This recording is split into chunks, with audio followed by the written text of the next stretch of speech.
Welcome to Royal Rebounds TV with Calvin and Barry. Just two crazy fans of the Sacramento Kings, and they sharing their opinion. So be sure that you subscribe. It's for the fans, by the fans. Whether you chilling on the couch or wilding in the stand. For laid back conversations about the Kings, subscribe here. Staying down until we come up thinking this gonna be our year. We're here drinking beer, talking about the Kings. Be sure you subscribe so you can hear that bell ring. Yeah.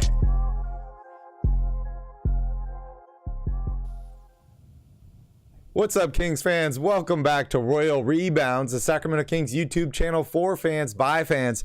If you're a Kings fan, make sure you smash up that like button and hit that subscribe button. We put out fresh Kings content, and we are live after every single Kings game. It also really helps us a lot if you share these videos with all your favorite Kings fans and friends. We are trying to grow this thing and empower Kings fans and help get this team back to the playoffs. Apologize to everybody for the first stream. It did cut off. We lost some internet, but we are back. The Kings unfortunately lose tonight 104-122 to the Boston Celtics. Calvin, what's up, dude? How you doing, man? Happy Friday. Happy Friday, Barry. What's up, man? Would have loved to get a big win here against one of the best teams in the league, if not the best, but tough road trip. Tough road trip. They did get 1 out of 3, though. Yeah, it's been a tough one, but hey, you know, this Boston Celtics team, like you mentioned, is one of the best teams in the NBA. They are actually the odds-on favorite to win the NBA title this season. They went to the NBA Finals last year, and they have two absolutely terrific players in Jason Tatum and Jaylen Brown, two absolute superstars. The Kings are on a really, really tough road trip here. You know, 3 games, 4 nights, plus you throw in the holiday there and the travel time and all that. You know, this was a tough game for the Kings. But hey, on a bright side, Calvin, we're still 2 games above 500. Like, that feels crazy, right? We're on a 2-game losing streak, and we're still 2 games above 500. The Kings are officially 10-8, and they're still in the playoff race, Calvin. They are. But give me your first thoughts on the game tonight. Well, I think to echo what you said, this is a very, very good team that you're playing at their house.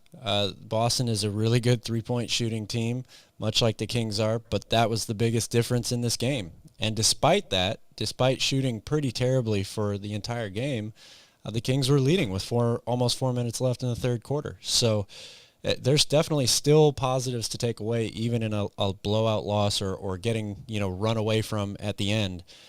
But I think going into this road trip, if you would have told me the Kings get 1 out of 3 here, I would have said that's great. If you said they get 2 out of 3, even better, phenomenal. 3 out of 3, we all would have been picking them in the NBA Finals this year. So it's still a tough 3 games in 4-day road trip where you go all the way across the country and back. Like you mentioned, it's the holiday.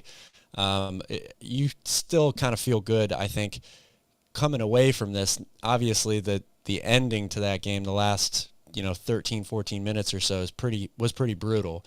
But you were right there with them. This is a team that is going to go deep into the postseason this year, and the Kings stuck with them for most of this. Positives to take away. And now, we talked about that Grizzlies game being a step in the right direction for a young Kings team that's trying to become playoff ready. Winning a grinded out tight game like that at the end. Another step to take if you're a competitive team is you can't let a couple games in a row blow up into a huge losing streak like we've seen the Kings do in the past. Go home, get your mind right, shoot better at home, hopefully knock off the Phoenix Suns and get right back to winning. Yeah, great point, right? You can't let a couple losses in a row get to your head. You got to stick to the game plan. You got to listen to coach and continue to follow what they're preaching. This team is getting better. This is a small little speed bump, a little bit of a setback, but hey, we're heading in the right direction, and that's the NBA playoffs. And this is another good team, like you mentioned, a really, really tough 3-game road trip against 3 playoff teams.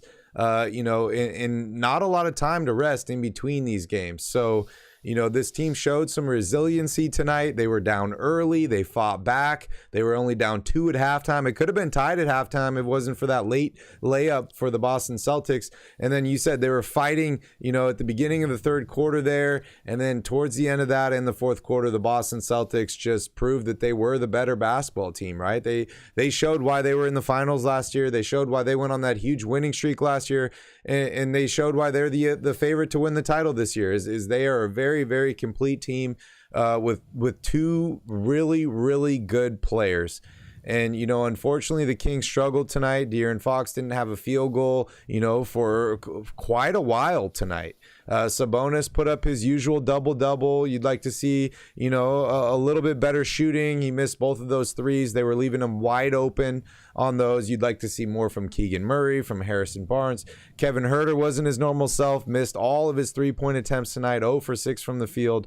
So, this was a team that was on a long road trip against good basketball teams, and they looked tired. That's exactly what they were. But you're right. Don't let this get you down. Let's bounce back. We got a weekend to recover, to get home and play Sacramento Kings basketball again.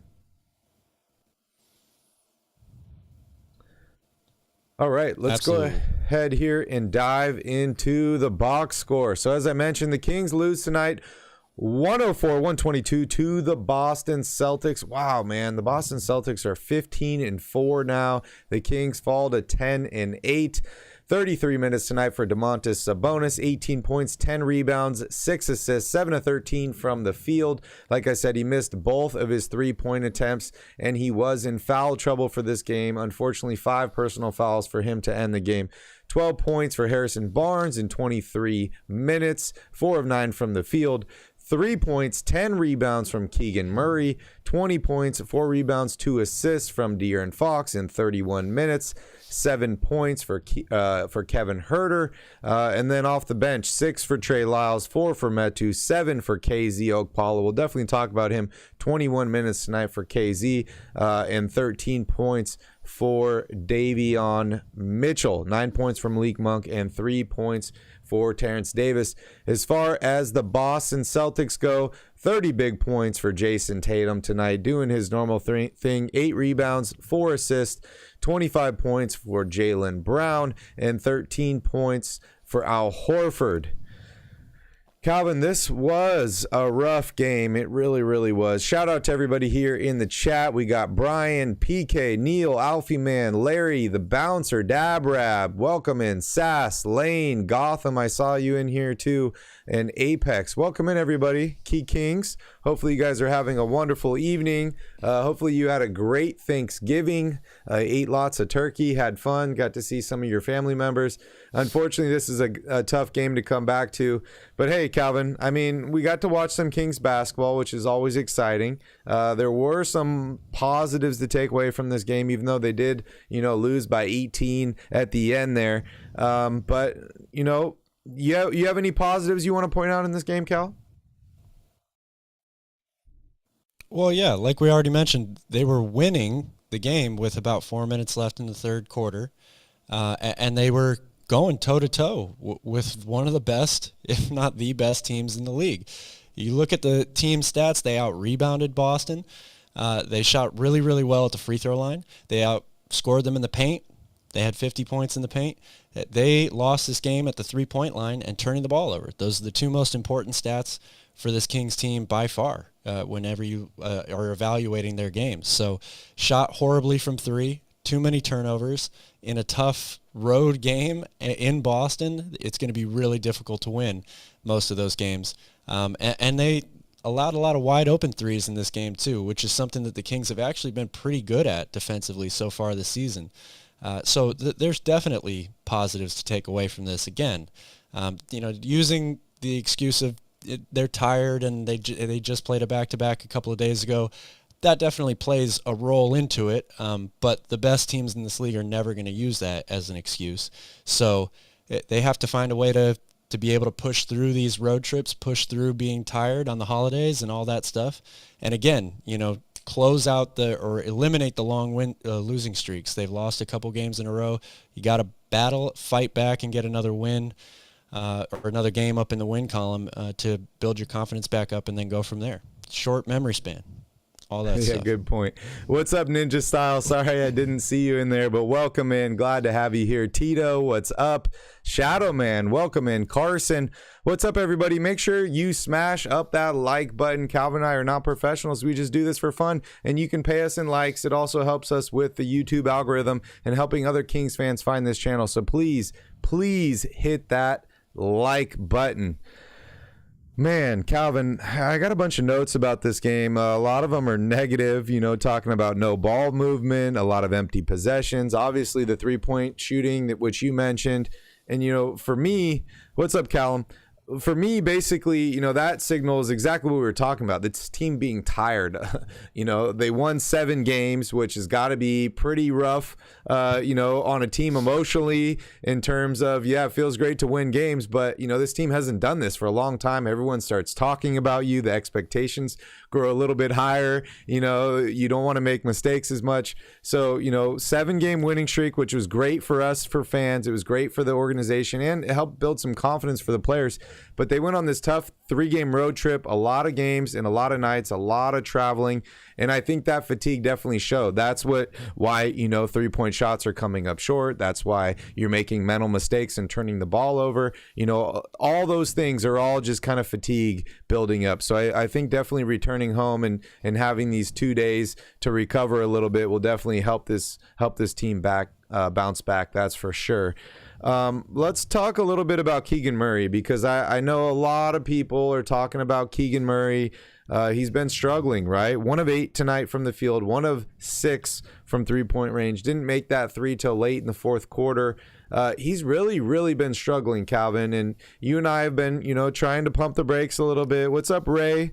We've been pumping the brakes. We've been trying to, I guess, reduce expectations for him after having a great summer league, a great, preseason.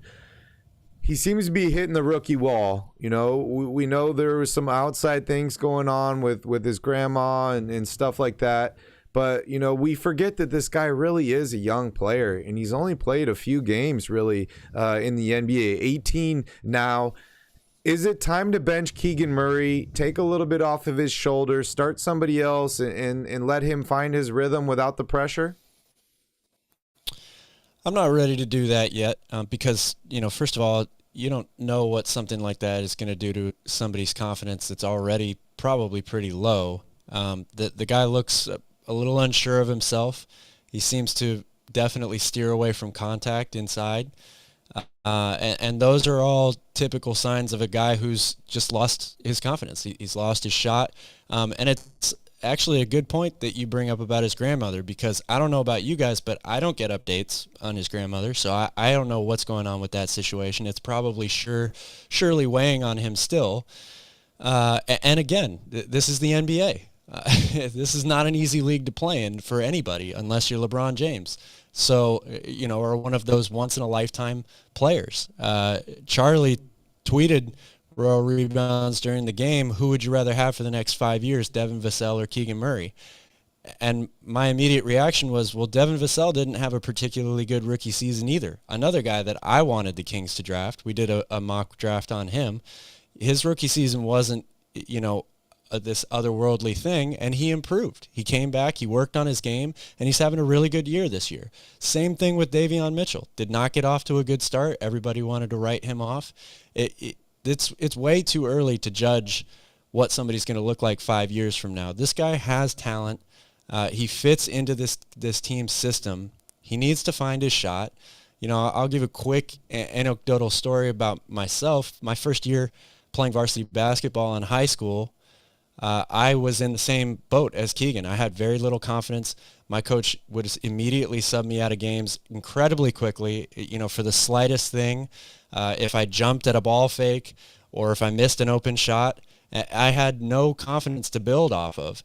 And, I took a lot of time talking to my coach over the summer. I worked really, really hard in the gym, and I came back much, much better for it and had an all-league season the next year. So not that happens to everybody, but another good point to make, even when the Kings are getting blown out in the fourth quarter, instead of leaving Keegan on the bench, Mike Brown puts him back in the game and says, go get a shot, go rebuild your confidence. And he did hit a 3 there at the end. So it's way too early to jump on him. Yes, he's not playing well right now, but he's not the only reason that the Kings lost this game. And, I think you have to stick with him for the time being. Yeah. Shout out to Davis High School. Shout out to Mike. Shout out to Vang. Welcoming everybody. Charles, I see you guys. Thank you so much for joining in. Brian, welcome in everybody. Yeah, I think that's a great point, Calvin.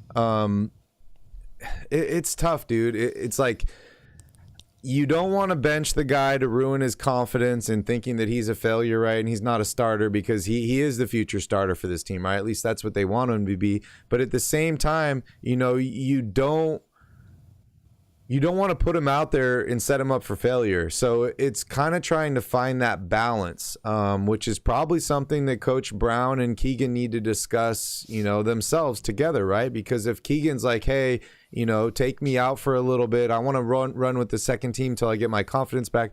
We've seen it in the past, where they've sent guys down to the G League, and sometimes it feels like a demotion, right? Of, oh, you haven't been playing well, we're sending you to the G League, you're off the team.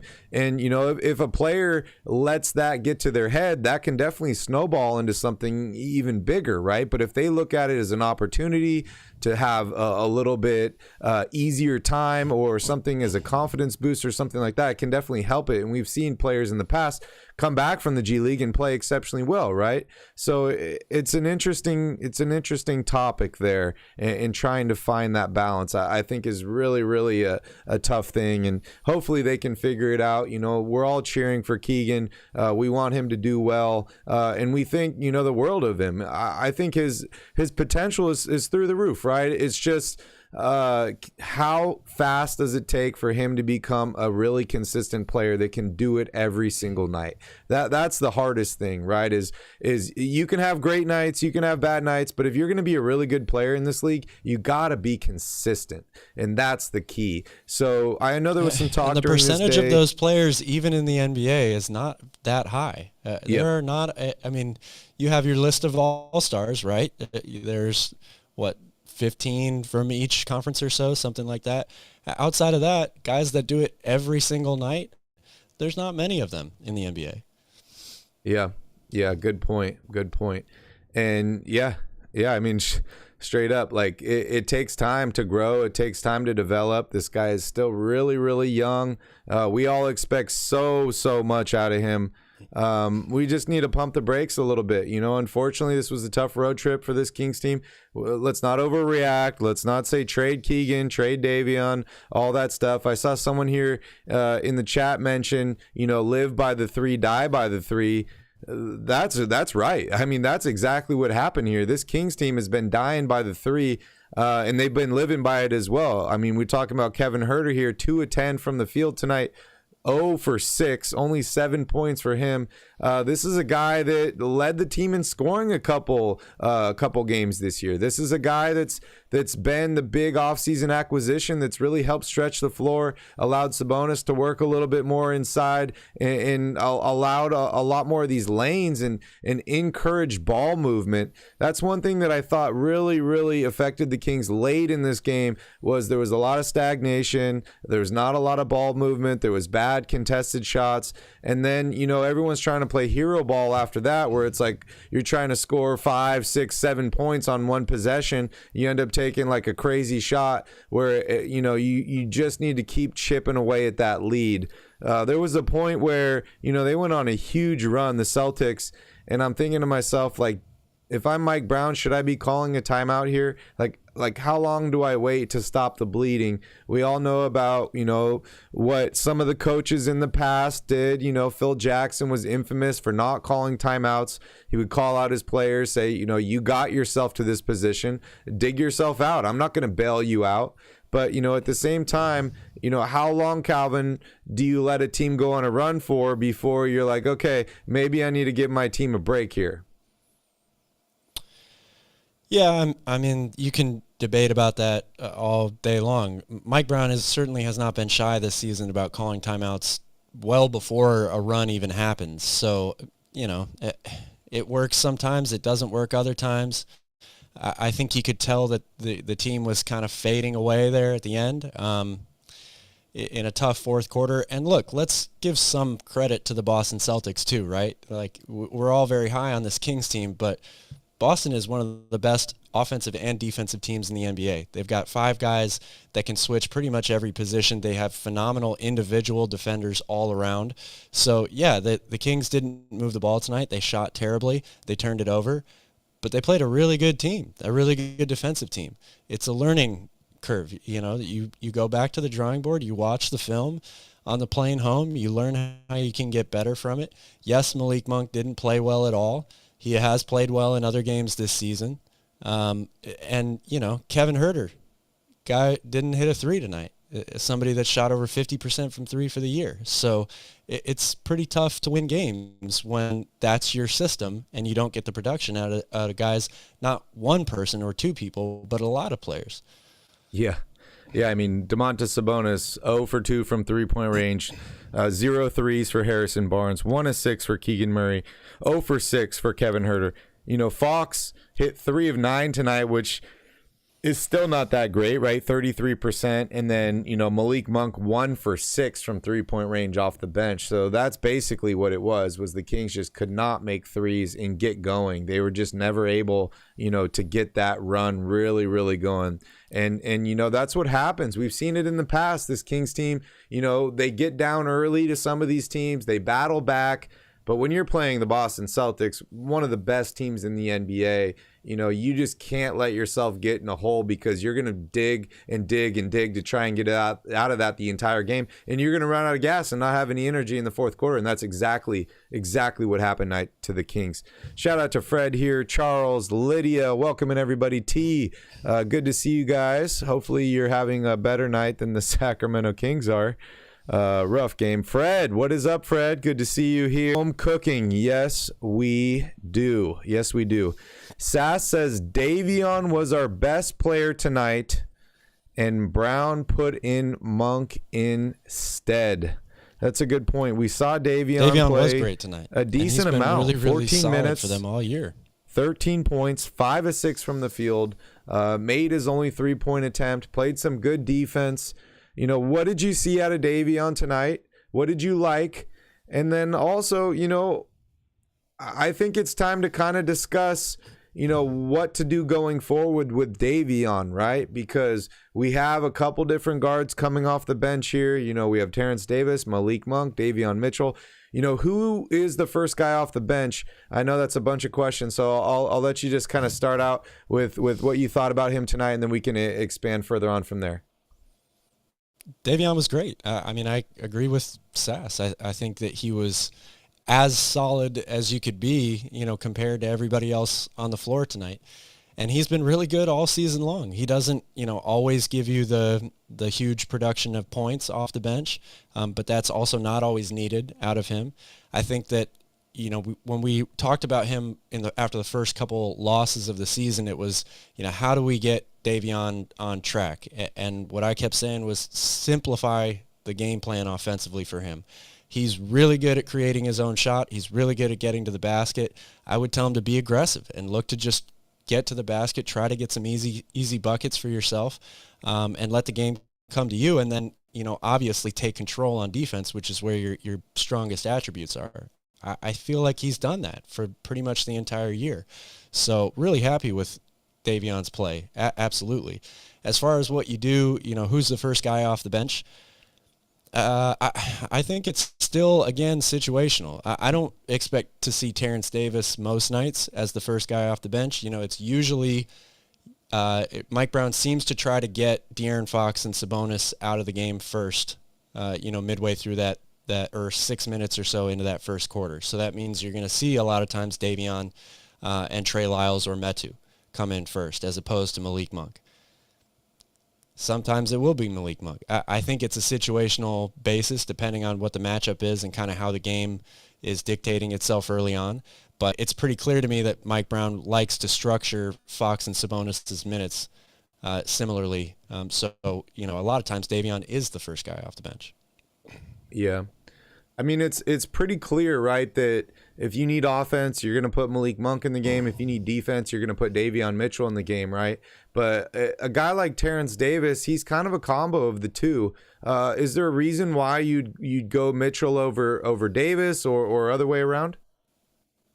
Right now, I'd say consistency. I mean, Terrence Davis, we've seen with the huge scoring explosions, maybe unlike or more often than Davion Mitchell does. But he's way more sporadic, I would say, in terms of his overall play than Davion has been, especially this season. So, again, I think that Davion, even though he's not a great playmaker, I trust him with the ball in his hands a little bit more than Terrence Davis. I see Terrence Davis as more of an off-the-ball guard who gets his shots from others, spotting up from three or coming off of screens, which Davion can do as well. But there's no other, outside of De'Aaron Fox, Matthew Dellavedova is sitting on the way deep end of the bench. But other than those guys, there's not really another true ball handler on this team. So I think Davion, for right now, especially with how good he is on defense, and I know Terrence Davis has been good defensively this year too, but with how good Davion is on defense, how good he is being able to create his own shot, he's been more consistent in my mind. So I would go with him off the bench first in most cases. What's up, Dame? What's up, Charlie? I see Brian in here. Welcome in. Bouncer, I don't think I said what's up to you. Bouncer, what is up? Patrick, good to see you here. And Fred, welcome in, everybody. Oh, Jeff the Lefty's in the house, too. Yeah, it's tough, man. My energy, dude, after some of these losses, it's so much harder to bring the energy than after a win. Calvin's wearing the gold chain. We're listening to the Island Boys. We're partying. We're having fun. 2-game losing streak. We lose a little bit of energy, especially in the chat. I see people are a little down tonight, but it's okay, guys. Like I said at the beginning of the stream, we're on a 2-game losing streak, and we're still 2 games above 500. We're returning home for some home cooking. So, this team definitely has a chance here, and they're getting better. That's the most important part, is they're continuing to get better. Make sure you guys smash up that like button. We got to get 50 likes tonight so we can guarantee a win on Monday at home. So make sure you guys smash up that like button. Calvin, I see a lot of people here in the chat mentioning KZ Okpala. Definitely surprised to see him out there tonight. He played 21 minutes, 7 points for him, 4 rebounds, an assist, played some good defense, did pick up 4 fouls in this game.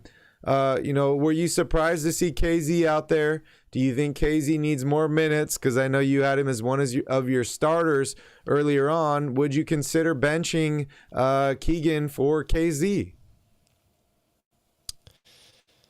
I don't think I would consider that right now. I certainly wouldn't be unhappy to see KZ get more minutes, though, for, again, a team that, could still use some help defensively. And also, I think that, for this game in particular, look, there's 2 things. One, we've seen Mike Brown not be afraid to reach into the bench to try to find a spark, when the team is dragging a little bit. So there were a lot of guys that played in this game. Obviously, at the end there, you get down big and you empty the bench. But number 2, you aren't really getting a lot of production off the bench anyway outside of Davion Mitchell. So you're kind of forced to try something else, right? Like, that's basically how I view this game. Of course, you combine that with getting blown out at the end, and he's going to play more minutes than you would expect anyway. So, yeah, I still think it's worth trying to work him into the rotation a little bit and see if he can make an impact, just because of how good he could be potentially defensively. But at the same time, it's you're playing a certain way, and it's worked well for you to win a lot of games so far this season. And that requires guys that are really, really good on the perimeter shooting the ball, which they did not do tonight. So it's, again, we go back to the live by the 3, die by the 3 thing. And I think it's worth repeating again. Yep. Obviously this is a rough loss. Keegan's not playing well. Malik Monk did not play well. Metu, we're talking a lot of negatives here about how badly a lot of these guys performed. They were winning with 4 minutes left in the third quarter against one of the best teams. So it's still good to keep things in perspective. It's easy to overreact after every game, whether it's win or lose. There's 82 games in a season. It's a long marathon. It's certainly not a sprint by any means. You can break things down, dissect them as much as you want, but it's always important to keep the big picture alive. And the big picture is they were in this game for a lot of it, despite playing really badly. Man, it doesn't even make me feel any better, Calvin. I want it to make me feel better, but unfortunately, it doesn't really make me feel better. But yeah, we just need to take a step back, take a deep breath, relax. This is a really, really, really good basketball team that we lost to tonight.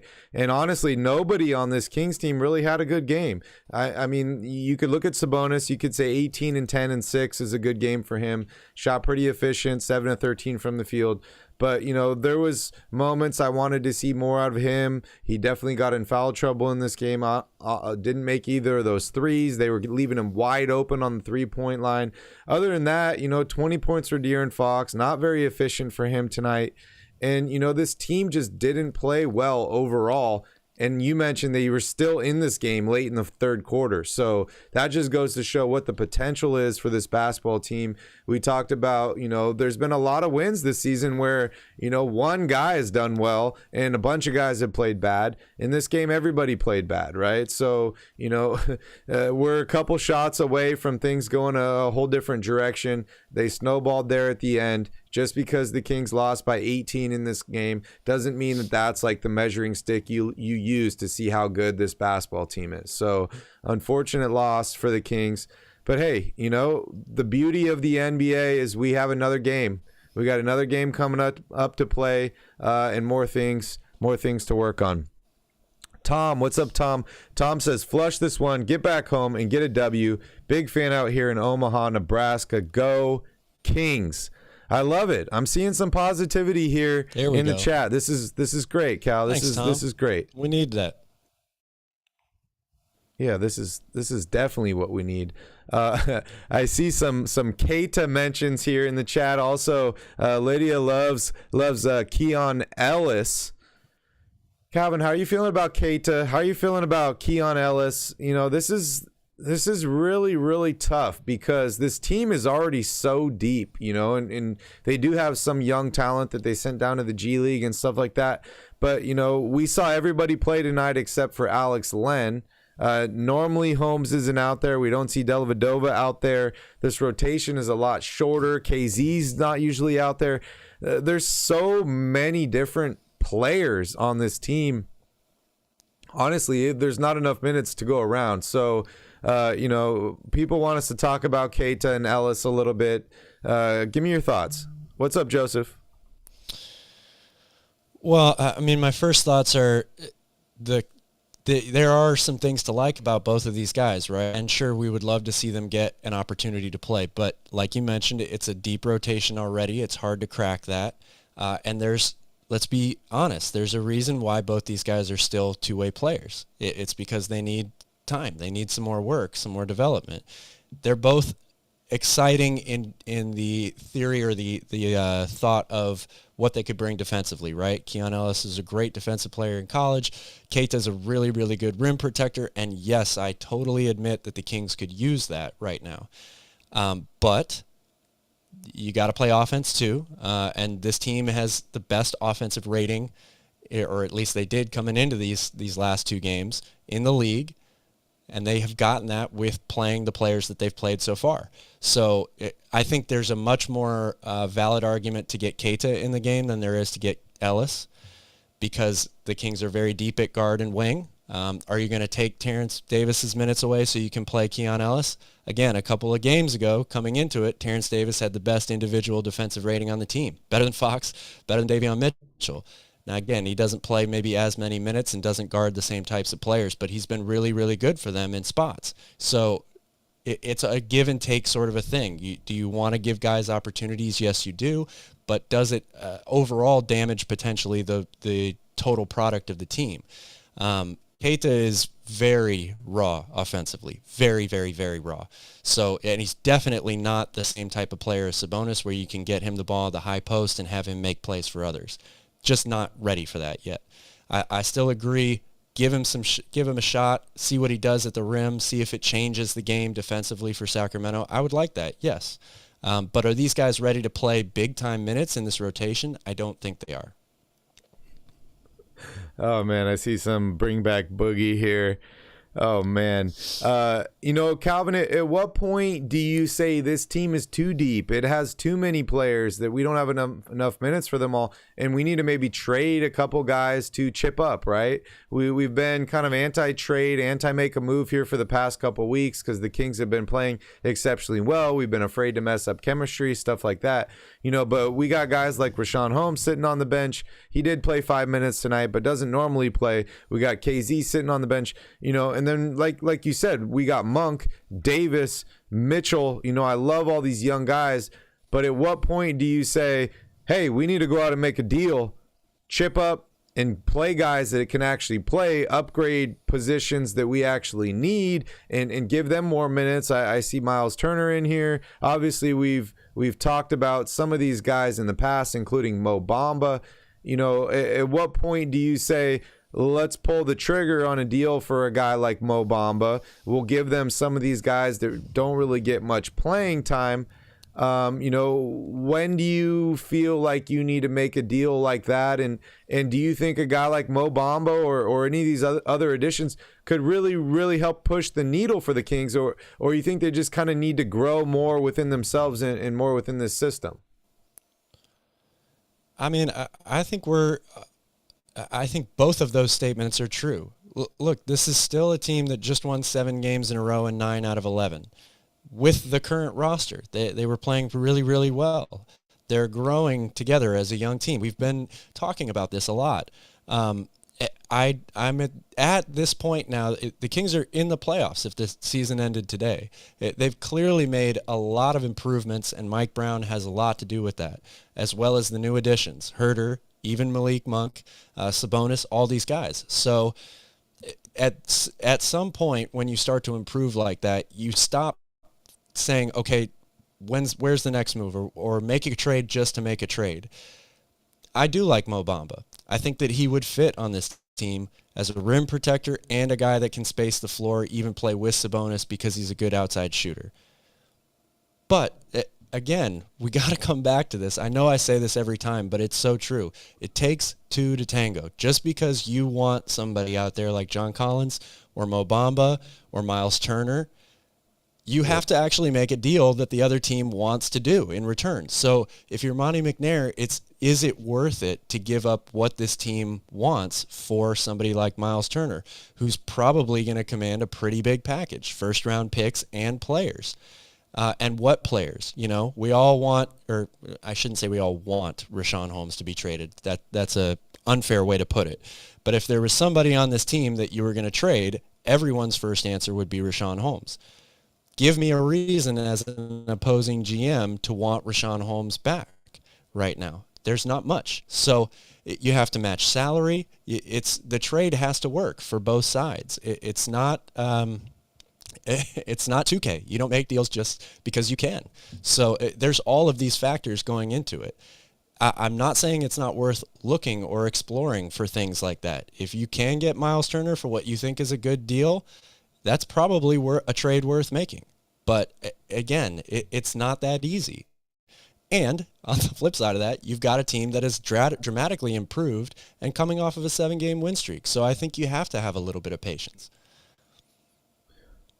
What's up, Jesus? What's up, Laban? Good to see you guys. Make sure you guys smash up that like button. We're only 15 likes away from 50, and we can guarantee a Kings victory on Monday.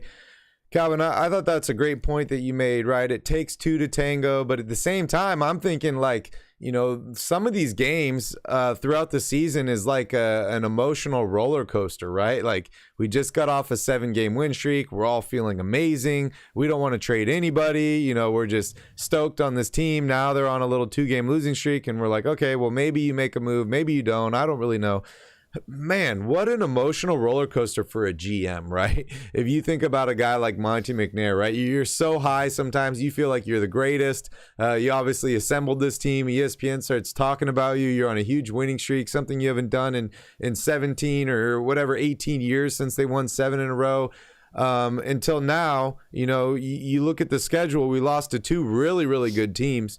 But it's still a loss on the calendar. It doesn't matter if you would have lost to the Detroit Pistons or the Boston Celtics. It's still a loss, that shows up on your record there, which affects your standings late in the season. As a GM, how do you kind of like keep yourself mellow? How do you keep yourself level? What would you do if you're in Monty's position and you're like, okay, think about this kind of like fantasy football, right? At some point where it's like one of your players is playing so exceptionally well, what makes you say, okay, I'm going to trade Terrence Davis while his draft stock is high, as opposed to like you trade Terrence Davis and then he turns into a superstar. We saw what the Houston Rockets did with Monty McNair's assistant GM when they traded for James Harden. He goes on to become, a superstar. What kind of would go into your mindset or your thinking if you're a GM and you're like, okay, this guy's playing really, really well. Maybe I should trade him and before the law of averages kind of catch up to him. Or, do you just ride the emotional roller coaster and you're like, this guy's great. He's killing it for this team now. Well, I mean, there's probably a lot of things that GMs can do to try to relieve stress, meditation, stress balls, whatever tricks you want. And I don't know if Monty does any of that stuff, but Monty's a smart guy. He always seems to play it pretty cool. And I'm sure that, look, a good GM should always be looking for ways to improve their team. Doesn't matter if you're the best team in the league or the worst team in the league, and it doesn't matter if it's the beginning of the year or the end of the year. That's your job, to improve the team constantly. So, yes, I'm sure that he is looking into all of this stuff. But, again, if I am Monty McNair, I'm taking a deep breath and I'm saying I've got this team that is much, much improved. They've done really, really well so far. We're the best offensive team in the league, or at least one of them. And we need to get better defensively. That's why I brought in Mike Brown. And Mike Brown's another part of this equation too, right? Before Monty McNair had Mike Brown, he didn't have his coach. So it was more so, I think, on him to say, this is the style of play that I want. These are the types of players that I want to go get. That's why he went out and got Domantas Sabonis. Now he's got the coach to match. So those two should be in constant communication about, hey, I'm talking to this GM about Terrence Davis. We potentially could get this guy. What do you think of that? How is it going to affect this team? What are the sort of things that Mike Brown is looking for? A good GM, I think, should be doing that as well. And I'm also in the back of my head thinking, okay, I've still got over 10 weeks until the trade deadline. There's still time here. It's time to make a move. A lot of guys become available. What is it, January 15th? So you still can't even make moves December for some people 15th. Until then. December 15th? Sorry. So I think that there's still a lot of time here. And your team is playing well. I know they just lost 2 games in a row and got blown out to Boston. But they lost to playoff teams on a 3-game road trip. Patience. A little bit of patience is needed still. Shout out to Carlos here in the chat. Carlos says, Celts fan here. You guys have a great team and a very entertaining team and should have even more wins because you guys have been screwed. Hope you guys make the playoffs. You deserve it. Thank you so much, Carlos. We really, really appreciate it. You got a good team too, man. It's good to see the Boston Celtics playing good basketball. I think it's really, really good for the NBA overall. But it stings a little bit tonight for us Sacramento Kings fans. But hey, I mean, it feels good, still being above 500. I try and look at the silver lining as tough as it is to, see some of these losses. And unfortunately, it makes you want to overreact and make big changes. But you got to trust in the system and what's being built, what's being created. Rome wasn't built in a day, right? This has been kind of I would say a soft 3-year rebuild, right, of Monty taking over. He didn't end up trading any big name players. Yes, you could say Tyrese Halliburton trade was big, but Tyrese hadn't really proven anything in the NBA, right? He didn't trade De'Aaron Fox, who was the franchise player. He didn't blow it all up or anything like that. He didn't make any huge moves to trade up in the draft or anything like that, right? He made really calculated moves, brought in underrated players, tried to find talent that he thought was underutilized in certain places, a la, Kevin Herter, brought them to Sacramento, and we're seeing kind of this thing being built in front of our eyes, and players are starting to kind of finally fit in together. So, it's a process. Unfortunately, it hurts to lose a couple games, but we got to, pick ourselves up off the ground, dust ourselves off, and get ready for the next game, because the NBA doesn't give a shit if you won or lost. The next game is coming in, and you better be ready. So that's the most important. And on that topic, Calvin, let's dive here into the schedule and talk about the next couple games. Looking over the past here, look at this huge 7-game winning streak. Lots of green. Absolutely loved it. And then we go on this 3-game road trip. As you mentioned at the beginning of the show, a lot of people anticipated us going 0-3, right, on this road trip. We beat a Memphis Grizzlies team. This is a team, that was missing their star player in John Morant for a couple games. He comes back and plays in this game. Jaren Jackson Jr. is back. The Kings still win that game, especially with making some mistakes there at the end. They're able to overcome and win that game. They lose a tough game to Atlanta. Trae Young goes crazy. And then you lose again to Boston tonight. But moving on, we are back at home for a 2-game homestand. Actually, the next 4 games are in California. We head down to LA next Saturday, to take on the Clippers before back home against Chicago. But Monday is Phoenix. Wednesday is Indiana. It's the return of Tyrese Halliburton to Sacramento. I'm sure a lot of people are excited about that. But, let's take it one game at a time. Monday against Phoenix. Sacramento's the favorite to win this game, Calvin. According to ESPN, it's really, really close, right? 52-48.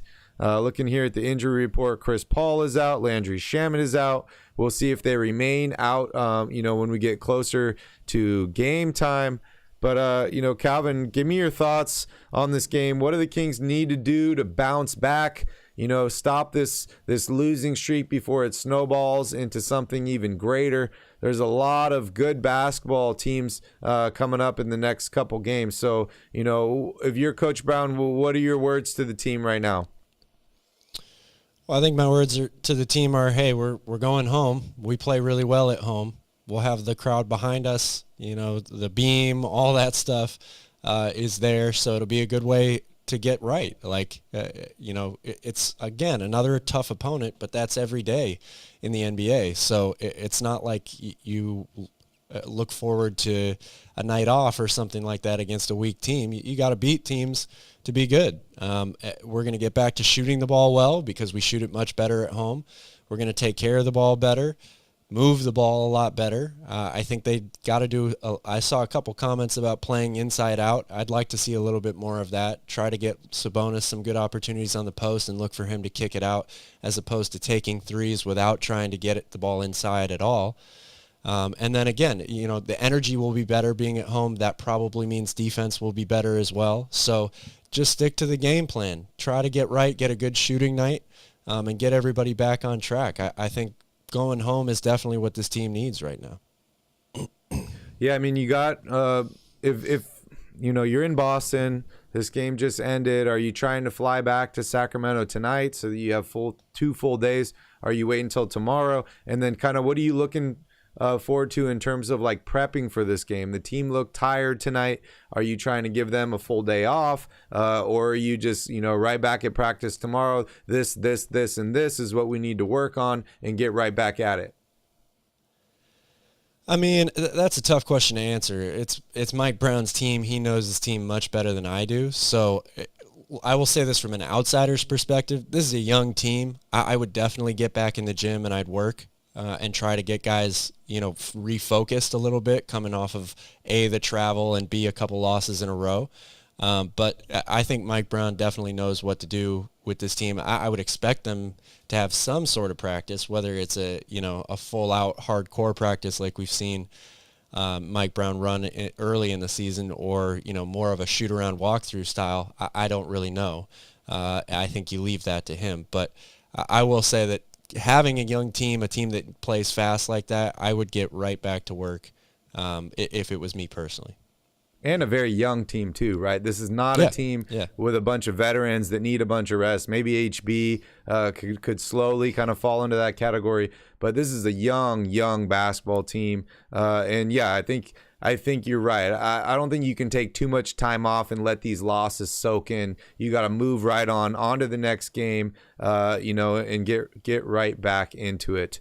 The chat here is pretty funny. Lots of people talking about Jesus here. Oh man, this is funny. Jesus, we can play one-on-one anytime you want. Absolutely. Somebody asked, when is the NBA trade deadline? It is February 9th, which is a Thursday. Jesus, my live stream is clear because I am hosting the stream. Calvin's is a little blurry in a Wi-Fi forest. Definitely something we're working on. We're in 2 different rooms, so we're trying to figure out exactly what we can do to get the best picture for you guys. So definitely something we have in the works here. Somebody says, Ness says KZ over Murray. Lydia says yes, KZ over Murray. Calvin, at what point would you start KZ over Murray? Not yet. I don't think there's any reason to right now. I know Keegan's playing bad, but look, let's give him a little bit more of a chance. And KZ is just not Keegan's not making any shots, but KZ's not going to make many shots either. So I still would like to see KZ maybe break into the rotation a little bit more. Yeah, I would, but have a little bit more patience with Keegan. He works in the system, okay? Yeah. He just needs to figure out get his shot going again and get a little more confidence. But he's I think a better player to have in a system where you have the number 1 offense in the league than KZ Okpala. Yeah. I mean, numbers don't lie, right? And I have to say that we're getting to a point where like the sample size is pretty good, right? Where those numbers are getting pretty accurate. Guy says, send Keegan to Stockton. Oh, man, that's tough. Fred says Murray's going to break out of it. I do have to say, Calvin, Murray did look pretty lost on defense tonight, especially late in this game. He was losing his man. He did seem to be in the wrong position. Of course, I'm just going to keep saying it. He's young. He hasn't played many games, right? Like he's still, working on the system. He's working on the confidence. There's all those personal issues, right, that we don't really know where everything stands in terms of that. But obviously the coaching staff likes him. They're trying to put him in a position to succeed. And honestly, he's a shooter. Shoot. You just got to keep shooting, and things will definitely catch back up to you. But, I still think we're probably a year early on this team, right? We're all excited where they're at right now. This, as I've said at the start of the season, this was the year to prove to Domantas Sabonis that he should re-sign with this team at the end of the year. That is the purpose of this year. We all want to make the playoffs. We all want to be, a great basketball team. But at the same time, it's like this thing takes time. And Keegan Murray, we drafted him early in the draft. This guy has the potential to be a star. He could be our big 3, right? It could be Fox and Murray and Sabonis and whatever else we can build off of that. But it does take time. That's another thing why, people forget how special a guy like LeBron James is. Not many people can just come right into the NBA and put up, 25, 7, and 7 right off the bat and not stumble out of the gates. So I'm going to, push exactly what Calvin's saying here, patience. We need patience. We're starting a rookie. Our team is better than it's been in a long time. We have a capable GM. We have, a good coaching staff, a former coach of the year. We have a lot of talent, a lot of pieces. We got salary cap space at the end of the year. This team is looking really, really good. And, losses like this hurt. They definitely hurt. But at the same time, like I said, we have a capable GM and he sees stuff like this. He's talking to the coaching staff and he's planning ahead and he's saying, okay, what do I need to do to help improve this basketball team? He's going to continue to do that no matter how good or bad this basketball team is. So definitely something to look forward to. And yeah, like King said, we will be fine. That's the most important part. Another thing to mention about Keegan Murray, if you follow him at all in college, his first year he didn't play very much, but he produced very little for Iowa. He scored like 5 points a game. Came back next year and led the entire country in scoring. So just have a little bit more patience with this guy. He's got the tools. He just needs to figure it out. This rookie year is a learning experience. Yeah, he's a 22-year-old rookie compared to a 19-year-old rookie. That doesn't mean he's not going to have a good career or he's not on pace to be a good pro player. The guy's got the ability. He just needs to work through it. Yeah, I agree. Guy says Rashawn Holmes for Mo Bamba. Would you do that, Cal? I would. But the real question is, would Orlando do it? Magic? Yeah, that's really tough. And hey, just to show some comparison here, this is a guy that cooked the Kings, Jaylen Brown, right? This guy cooked the Kings tonight. He played exceptionally well in the NBA Finals last year, in the NBA playoffs. This dude's averaging 25, 6, and 3, with a PER of 18. Jaylen Brown's rookie year in Boston, he averaged 17 minutes a game and he scored 6 points a game. That right there should just show you that, you got to be patient with some of these guys. It takes time to adjust. The NBA is a whole nother animal than college basketball. And, it's weird, Calvin, I've been watching, as you know, so much college basketball this week, right? And I don't really watch a ton of college basketball. I identify a few different people that I really like, guys that I think are going to be going in the NBA next year, and then I try and focus on those guys. But, this past week I've watched kind of like a wide array of college basketball, and then watching, NBA again tonight, you just see the difference, right? It's so much more structured. It's a very different game. It's so much more structured in the NBA. And, guys going from, a very loose system with a lot of freedom, a lot of opportunity, to a very structured offense can take time to adjust to on the offensive end. But then also on the defensive end, too, people forget about, you're going in and playing against a basketball team like the Boston Celtics that have been together for so long.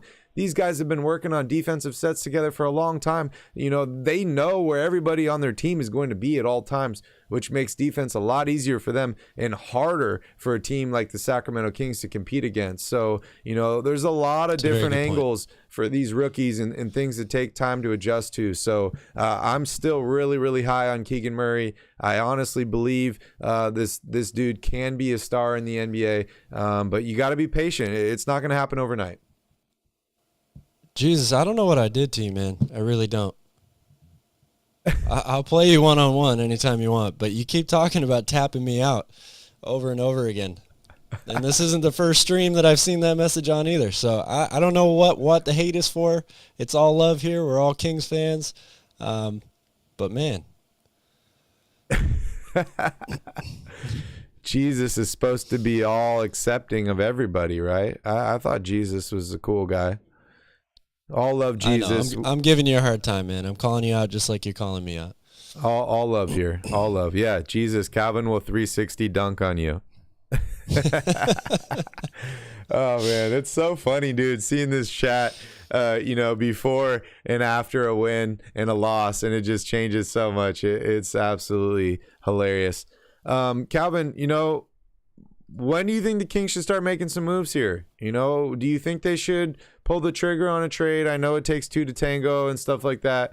But, if you're Monty, if you have some deals in place, are you waiting? Are you pulling the trigger now? Or are you, like I said, waiting till December 15th to really kind of figure this thing out? I feel like 18 games is a pretty good sample size to see what you got. Yes and no. I mean, the Boston Celtics were one of the worst teams in the league record-wise right around the trade deadline last year. We all know how that worked out for them. So, yes and no. I'm still giving it a little bit of time. I don't think there's as much reason to pull the trigger on a deal as other people might think right now with this team. Lydia says, I will say this. If we had a good rim protector right now, it would help save 10 to 14 points in the paint could make the difference in close games. You agree, disagree?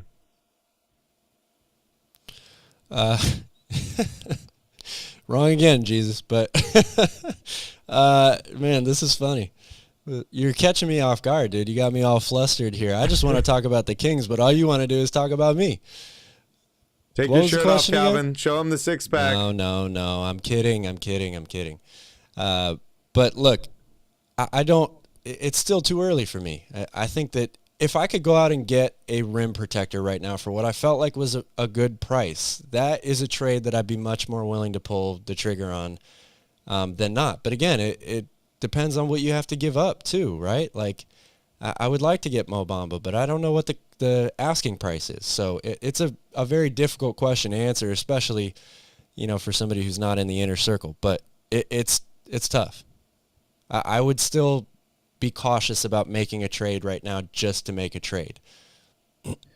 I mean, if you brought in a rim protector, are you, let's say that price is no option, are you, or no, hold back or setback or whatever, are you looking for a starting rim protector, or are you looking for some guy that can come off the bench and protect the rim in situations?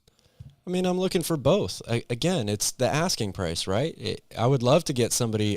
I feel that Sabonis is better served as a power forward. You can still use him the same way on offense, but I think defensively it would be better to have him play power forward if you had a legit starting center, rim protector, all that stuff that you could play alongside him, somebody that, again, would still fit the offensive system. But what does it cost to get that person? I don't know the answer to that question. Yep.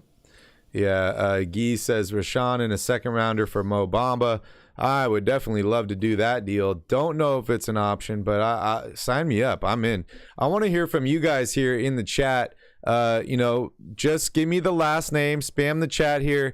I want to hear from you guys. If you had to trade anybody, or you wanted to trade anybody on this Kings team, who would it be? Not who you're trading for, but if you were just to trade one player on this Kings team, go ahead and write the last name here in the chat. I'd love to see where you guys are looking for here. And also, don't forget to smash up that like button. We're only 10 likes away from guaranteeing a victory here on Monday. One that we definitely need here, Calvin. We definitely need.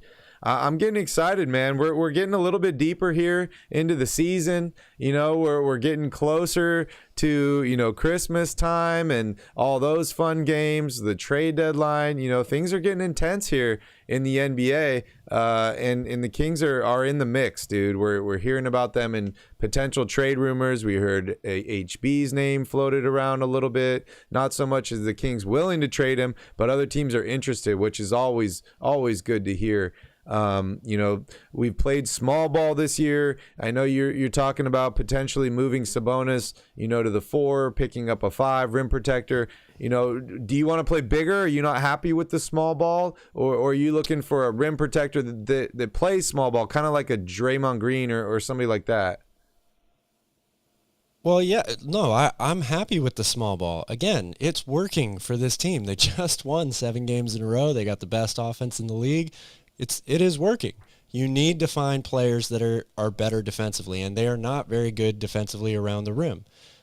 So it goes both ways. Part of that is, better rotations, being able to cut off line drives, stuff like that, which they should be able to get better at because they've got some pretty good defensive guards. But again, it's about, and this is why I keep talking about the relationship between Monty McNair and Mike Brown. It's about coming to an agreement of what style you want to play and what players do we go out to make that style work. Mike Brown seems to really love this free-flowing small ball spread it around offense that takes a bunch of threes. So, yes, they need help at the rim. Can you get a guy that's able to do both and still keep the small ball lineup? Maybe. I don't know. If that's possible, then that's great. But I think it all comes down to the two of them being on the same page about A, what type of player they want, and B, who they would target to go out and make that happen. What are your thoughts on a guy like P.J. Washington? I like P.J. Washington a lot. I like him a lot. I still have to watch a little bit more of him to get a really good feel for what he's like on defense. I haven't seen a ton of Charlotte games over the past couple of years. they're a tough team to watch because they can score a lot of points, but they give up a shit ton of points. They turn the ball over a lot sometimes, so they're not always the most fun team to watch, in my opinion. But I do think that P.J. Washington is a really solid player. So, again, what's it cost to get him? I was really high on him a few years ago, and then I kind of stopped paying attention to him in the Hornets. But, yeah, I need to catch up on him a little bit as well. But I think he could definitely help this team, especially, scoring in the low post. I think he could definitely help the team with that. I saw some people earlier on here mention potentially trading for a guy like Kevin Durant. Any thoughts on that? Would you even consider a deal for Kevin Durant, or is that just giving up way too much for a guy that potentially could be over the hill here? I mean, he certainly doesn't look over the hill yet. He's looking pretty good to me. So I think anytime you talk about a player of Kevin Durant's caliber, you're always interested, right? You have to be. I don't think you would really be doing your job correctly if you weren't. There are a lot of people bring up issues about his leadership and, is he really a team player or does he just look to join up with these super teams? And, is he willing to put in the grind, I guess, on a true team? And I think those are all good questions to ask, but look, we're talking about one of the best players in NBA history. So, yeah, I think you have to be interested. Yeah, it's tough, right? Because, yeah, I see all you guys here in the chat. Oh, he's doing this well, blah, blah, blah. He's shooting this. It's like, he's a great player. Like, don't get me wrong. He is a really, really good player. But what I'm talking about is, does he line up with this Kings team's timeline, right? Will KD have 2 incredible years, and then by the time this Kings team is actually ready to compete for a title, KD's over the hill, right, and making a ton of money and not his normal self? It's interesting, man. It's definitely things you got to juggle here. I see some people mentioning Anthony Davis. Definitely brings the rim protection, can shoot the 3 ball. Obviously didn't shoot the ball well last year and has dealt with a ton of different injuries. That's a tough one too, because you would have to give up an absolute huge haul of players and picks for you to get Anthony Davis, unless the Lakers just decide, they're moving on. LeBron James wants out. Anthony Davis is being traded, and we're just going to rebuild. Maybe something like that would work, but I think both of those deals are a little bit of a gamble, and maybe something that our GM would not be interested in, at least in terms of like what he's done in the past for this team. He's kind of gone for underrated guys, not really gone for like the huge, big name splash deal. And I think we saw that, with Sabonis as well, right? Sabonis is a good player, multi-time All-Star, but, people aren't. He's not a huge player. A lot of casuals don't really know who Domantas Sabonis is, stuff like that. So it'll be interesting to see. I definitely think the Kings do make some deals here this trade deadline. I think they will be buyers. I think they'll be in a position here fighting for playoff spots and say, hey, we need a little bit more, whether it's more shooting, whether it's more perimeter defense or interior defense, whatever it is at the time or whatever the deals are available. Monty's going to be looking in that discount section for some good deals he can bring in to help build this basketball team. So definitely something to look forward to. But I wouldn't anticipate a trade happening at least for the next couple weeks. December 15th at the earliest, but I would look more towards probably early January if they would make a deal. What about you? I think that's right. Definitely. All right, here. But I also think there's a bunch of players that we're not talking about at all. I mean, you keep hearing the same names over and over again for good reason, the Miles Turners and all that stuff. There's a lot of players out there, I think, that are flying kind of under the radar right now. Jericho Sims is one that I really like from New York. He's not their starting center. He has a great rim protection potential. The dude is one of the best big men athletes in the game right now, kind of like a Rashawn Holmes on steroids, I would say. What does it cost to go get him? Can you trade Rashawn Holmes, a more veteran, more established center, and get a couple of young guys from the Knicks in return? Maybe that's a deal out there. There's a lot of of opportunity or possibilities, right? And that's why being a GM is so tough. You got to A, figure out what the right person to target is, and B, hope that it works well with the rest of the players on your team. What's up, Gregory? I agree with Gregory. He says the Kings are a good team. Yeah, I agree. It's just been a couple losses here. You know, we'll be back. We will be back. What do you think it would take to get a guy like Jakob Poeltl from the San Antonio Spurs? Man, I don't know. I really don't know. It's such a tough question to answer. It really is. I'm thinking, you know, salary filler and draft picks. It's all about draft picks for the Spurs. I think, you know, they showed that with the trade, you know, with the Atlanta Hawks. You know, this team is clearly rebuilding. They're drafting young players like Devin Vassell and Keldon Johnson. They're not competing for anything in the next couple years. So I think they're definitely going to be looking for draft picks. And a lot of those guys are going to be available on that roster. And I think Jakob Poeltl would definitely would be one of those guys. That's for sure. But as you mentioned, Calvin, yeah, there are so many different players that will be available as we get closer to the deadline. So, you know, sifting through all those potential offers, all those potential deals, could probably get exhausting. I know you and I are probably going to be talking about trades for at least a month. You know, when we get into that part of the season, we'll definitely be talking about them every single stream. I mean, we're talking about them today, and half the league isn't even trade eligible at this point. So we'll definitely dive into a bunch of those. I want to kind of bounce back here a little bit to, you know, the upcoming schedule. We're taking on the Phoenix Suns on Monday. You know, we're closing out, getting towards the end of the stream here. Can you give me kind of 3 keys to the game on Monday for the Kings to really bounce back here at home?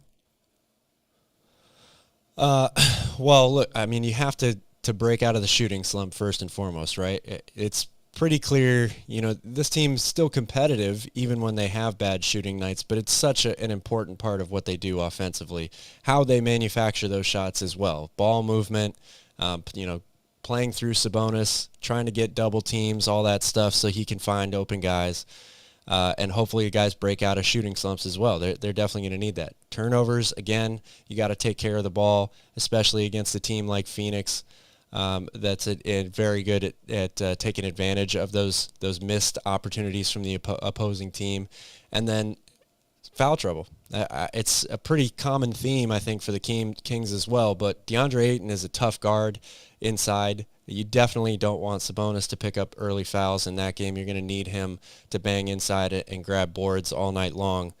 I mean, you got to contain Booker as well, especially with CP3 out. I look for that swarming, you know, blitzkrieg defense that they go with off pick and rolls to try to force the ball out of Devin Booker's hands because, as we know, that dude can get hotter than anybody in the NBA very quick. Yeah. I agree with all those. I'm going to throw a couple in there as well. For me, number one is going to be Keenan on the center position. DeAndre Ayton, I think, has a huge mismatch for the Sacramento Kings. And like you said, can put guys like Domantas Sabonis in foul trouble, which do hurt the Kings. So I think it's going to take some team defense inside. Obviously, some ball denial, keep the ball out of his hands down low. Number two, I think they need to get back to shooting the ball well. They're at home. I think that will happen naturally, but they just need to be a little bit more patient and get some better shots. There were some bad shots in this game. Like I said, playing hero ball, trying to get 5 points in one shot. So they need to get better shots and shoot better. And then my third key is basically just going to be settle down and get back to the system, right? I think that, you know, emotions can take control of you, especially players. You know, you got yourself all hyped up. You were on a 7-game win streak. You play 2 teams on the road here, 2 really good basketball teams, and you lose. Sometimes you forget about what you were doing in the first place. So my third key is going to be just settle down and get back to what Coach Brown is preaching, and just get back into the system. Shout out here to a couple guys here in the chat. First off, shout out to Charles. We appreciate the super chat, Charles. Everybody not named Jesus. We will definitely get some Coronas. That's for sure. Brian says, I like Modelo's. I do like Modelo's, but I like Coronas also. I really like Corona Ritas. Those are fun. Jesus or Jesus says, nobody drinks Corona in Hawaii. That is not true. Not true. Vang wants to trade for Prime Jordan from the Bulls. Don't think we have enough assets to do that. That'd be awesome. I'd do that trade. If you guys have any more questions, go ahead and drop your questions here in the chat. We'd be happy to answer any of those before we wrap up. Calvin, were you able to watch the rest of the tournament? Yeah, I did.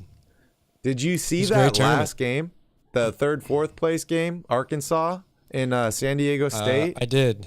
Dude. I actually talked to Coach Eric Musselman before the game because, of course, they were staying at the Hyatt and he was hanging out at the pool before the game. So interesting. Did you see the fight he got in after the game?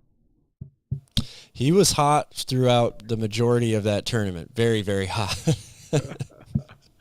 It was, dude, what an amazing basketball game. That was so much fun to watch. Arkansas didn't lead at all. They tie it up there at the very end. It goes to overtime, and then they just take over in overtime. Very, very exciting, the game. But, yeah, at the end there, I guess there was a little bit of a rough up on the other end of the court from where I was at. I totally missed it, but I heard afterwards, that him and another player went at it. And people ran up into the locker room. They had to send the police to separate people. Interesting situation. But did he give you any thoughts before the game? He did not give me any thoughts. It was mostly just, hey, man, I've been a fan of you since you were with the Kings, and you got a great team. Guys play really, really hard, all that stuff. He said thanks. I mean, the dude had a game in like 2 hours. I wasn't really going to grill him, So he's at the pool trying to relax with his family, for Christ's sake. That's funny. You should have been like, "When's Nick Smith Jr. going to be back, Coach? When can we get ready for this guy? What's going on? When's Anthony Black, gonna be the star on this team?" I thought he would have had a better game. Maybe I was expecting too much of him, but I did get to talk to Jay Billis a little bit before the game too, and we both agreed. We think Anthony Black's probably going to be a top 10 pick next year in the NBA draft. So definitely exciting for him. But man, was that just a fun game to watch. And I'm sure you caught the second game too, right? The championship game. Arizona, I did. That was man, a great game. That team is so big. They are. Yeah. Yes. Great game. And Creighton is a phenomenal team. I would not be surprised to see them make a deep run in the NCAA tournament. They've got everything you need to make a run in the tournament. Really good point guard, a very solid defensive team. They play team defense really, really well. They share the ball, and they can shoot. They can shoot the lights out. Baylor Shireman was a great pickup for them in the transfer portal. So keep your eye on Creighton once it's tournament time. Definitely. Lydia says, yes, Kings need to refocus and get angry and go after the Suns and Pacers with all they have. Light the beam. Calvin, I'm going to throw that in there. That's my fourth key to the game on Monday is light the beam. Light the beam. Tito says, when do you guys think the Kings will make a roster move or trade? I think early January. What about you, Cal?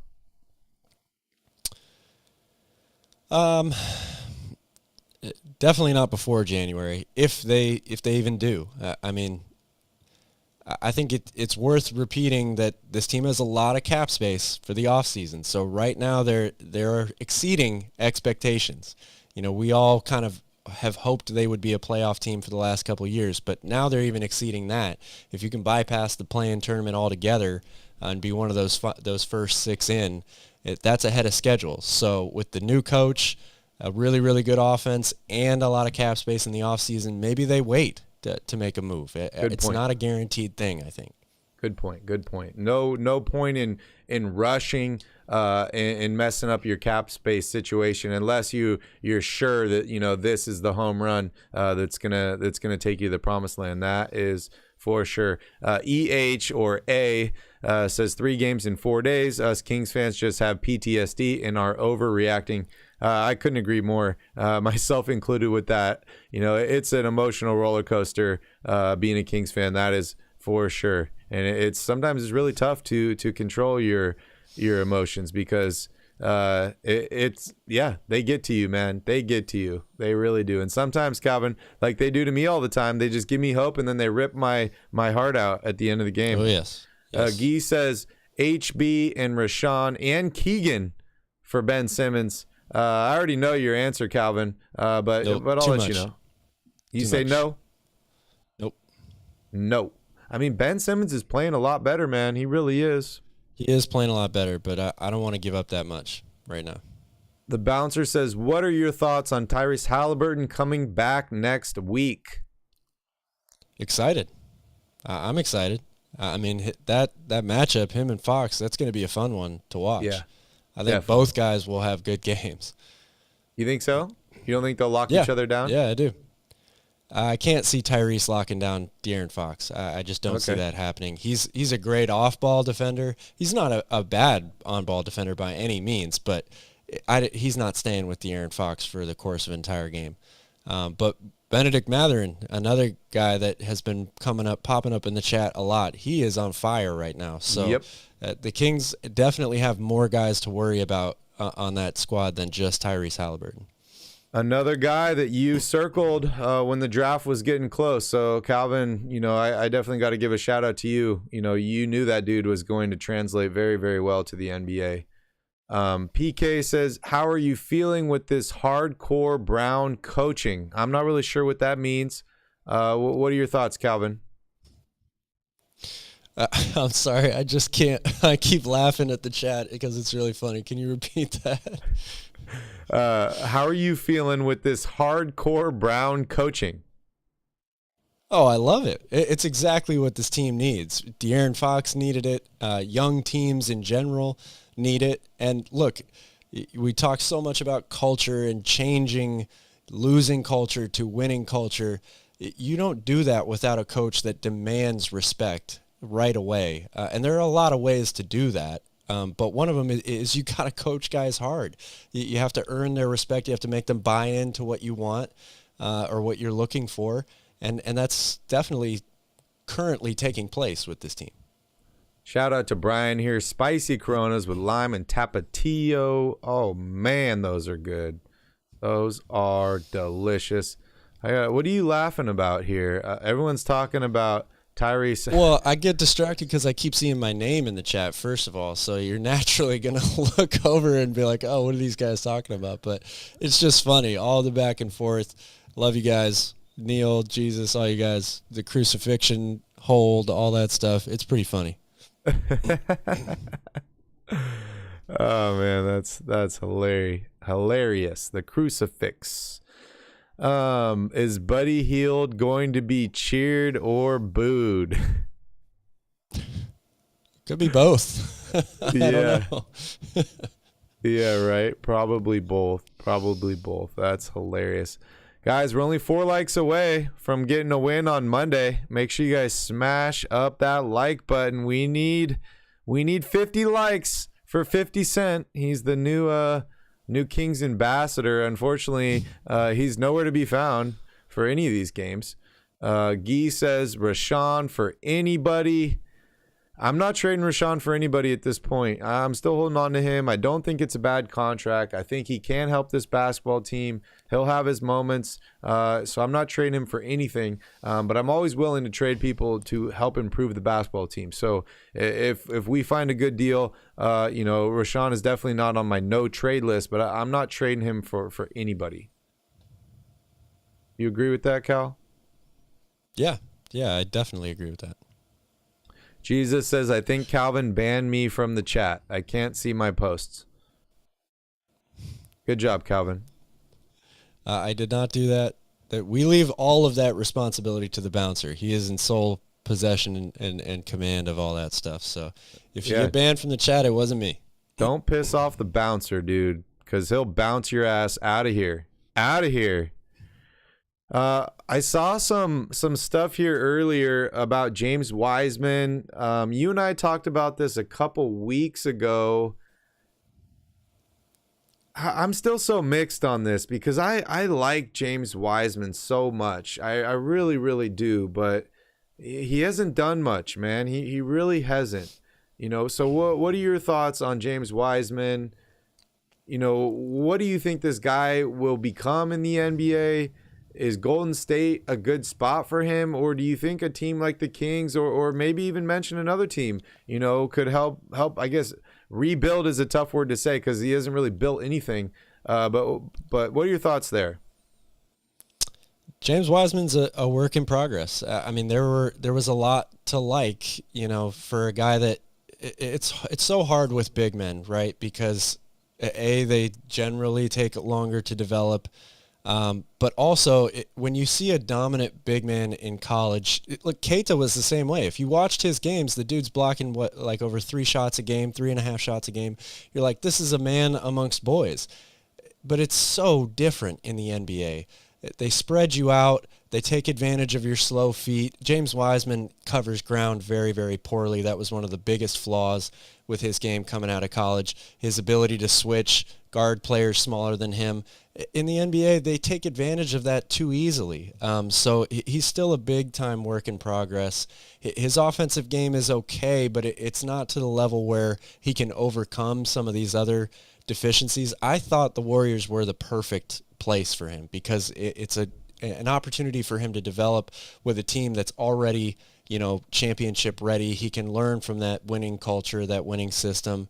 But he's clearly struggling, and injuries play a part in that, which, again, in college you didn't get to see the full possibility or the full season. You didn't have enough games to scout of him, so you got a small sample size. And yes, the physical tools jump off the page, but you need more than just physical tools to succeed in the NBA, and that's, I think, the problem with James Wiseman right now.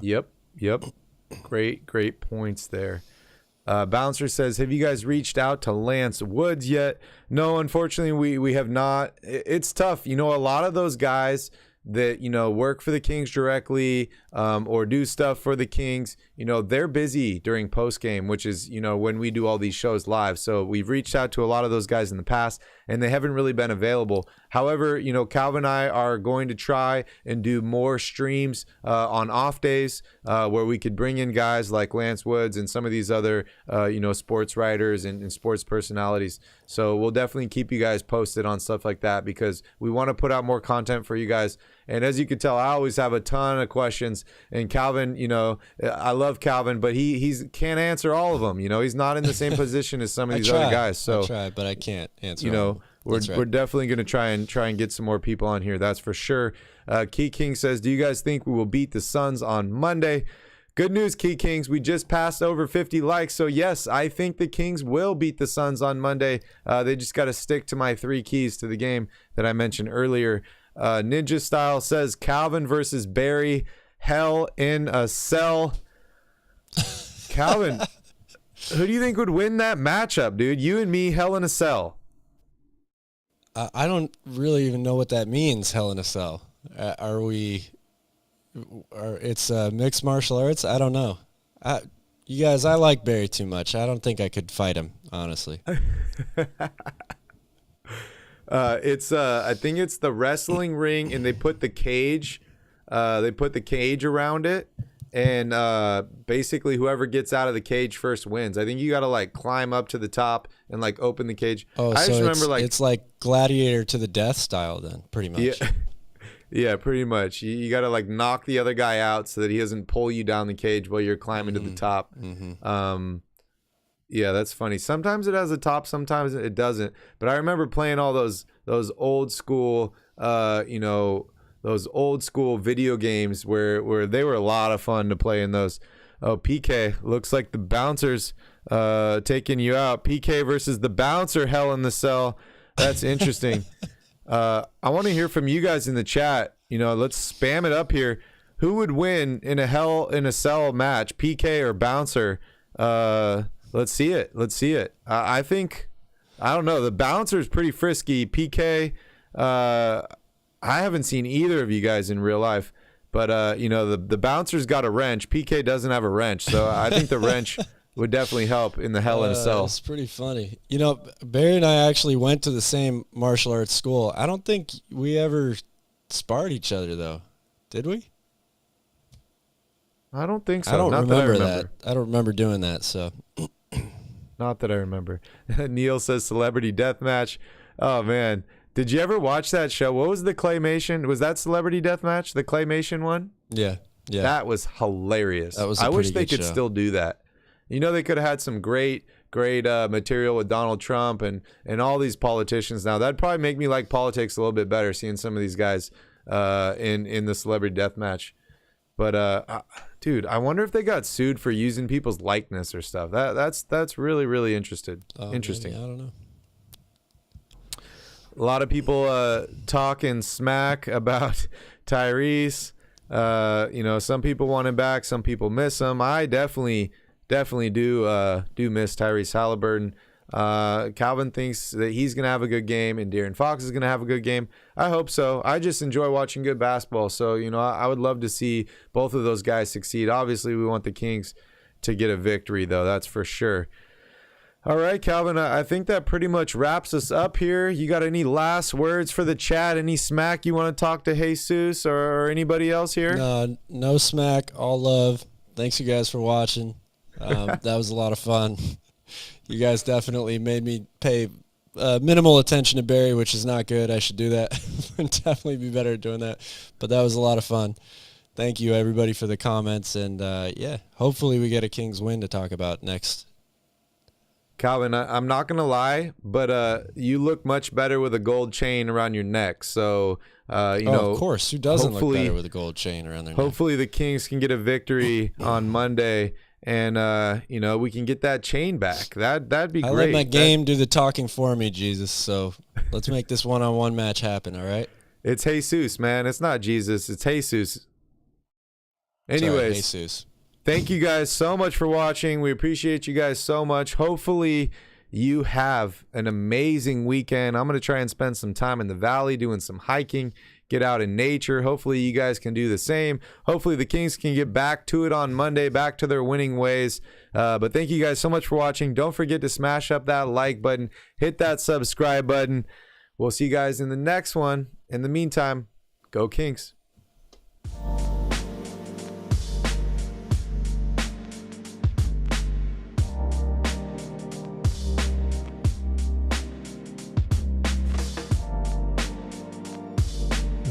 Shout out to the bouncer.